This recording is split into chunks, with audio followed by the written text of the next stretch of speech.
Hello दोस्तों, मैं आपका ट्रेनर नवीद दोबारा से आपका स्पीक वेल ग्रामर सेशन में स्वागत करता हूं। अब तक हमने किए types of adverbs, adverbs of manners, adverbs of time, adverbs of place, adverbs of degree इत्यादि इत्यादि। आगे हम सीखेंगे कि एडवर्ब कैसे बनाए जाते हैं, जिसे हम कहते हैं फॉर्मेशन ऑफ एडवर्ब्स। इसके 5 तरीके हैं। पहला तरीका, किसी भी विशेषण एडजेक्टिव के आगे ly लगा दीजिए, वो एडवर्ब बन जाएगा। उदाहरण के तौर पे विशेषण है वाइज। वाइज का मतलब अक्लमंद। वाइज के आगे हम ly लगा देते हैं, वो बन गया वाइजली, जो कि एक एडवर्ब है। वाइजली का मतलब होता है अक्लमंदी से। वाइजली का प्रकार है एडवर्ब ऑफ मैनर, क्योंकि ये हमें कैसे, हाउ, इस प्रश्न का उत्तर देता है।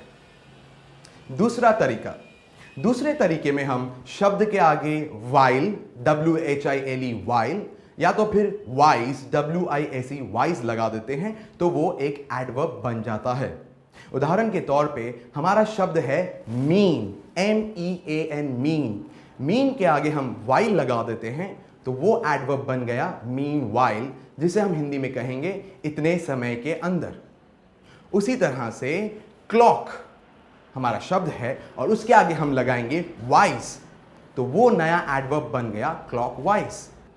मीनवाइल का प्रकार है एडवर्ब ऑफ टाइम, क्योंकि इससे हमें समय का संकेत होता है, और क्लॉकवाइज का प्रकार है एडवर्ब ऑफ प्लेस, क्योंकि इससे हमें जगह का संकेत होता है। अगला तरीका है जहां पे हम 2 एडवर्ब्स को मिला के एक नया एडवर्ब बनाते हैं। जैसे उदाहरण के तौर पे एक एडवर्ब है देयर, THERE देयर, और दूसरा एडवर्ब है फोर, FORE फोर। जब हम इन दोनों एडवर्ब्स को मिला देंगे तो हमें एक नया एडवर्ब मिलता है, जिसे हम कहेंगे therefore। उदाहरण, I didn't study therefore I failed। मैंने पढ़ाई नहीं की, जिसकी वजह से मैं फेल हो गया। therefore का प्रकार है एडवर्ब ऑफ रीजन।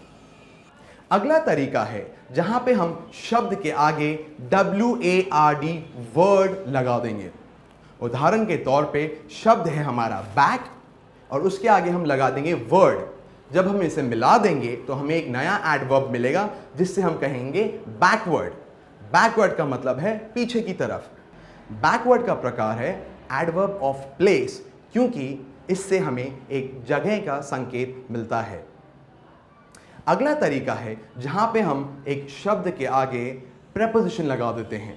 उदाहरण के तौर पे हमारा शब्द है हेयर, HERE हेयर।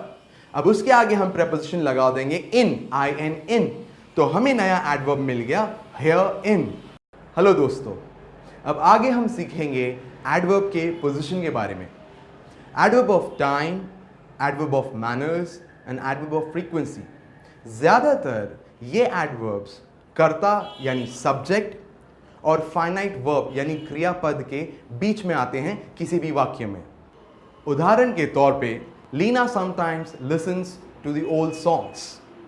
इस वाक्य में सब्जेक्ट यानी कर्ता है लीना और क्रियापद यानी फाइनाइट वर्ब है लिसन्स, और एडवर्ब है समटाइम्स, जो सब्जेक्ट और फाइनाइट वर्ब के बीच में आता है।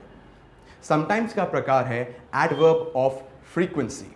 तो दोस्तों, ये था एडवर्ब्स के पोजीशन, और इसी के साथ हमारा एडवर्ब्स का लेसन ख़त्म होता है। हमने सीखा types of adverbs, formation of adverbs and position of adverbs. दोस्तों, मैं आप सभी इंग्लिश सीखने वालों को प्रोत्साहित करता हूँ, आपकी निजी ज़िंदगी में जब कभी आपको इंग्लिश बोलने का मौका मिले तो उसका इस्तेमाल करिए, और जो आज आपने एडवर्ब में सीखा है उसको भी उसमें इस्तेमाल करिए और एक बेहतरीन तरीके से इंग्लिश में बात करिए। तो मिलते हैं अगले लेसन में। तब तक के लिए आपका ये ट्रेनर नवीद आपसे विदा लेता है। Thank you.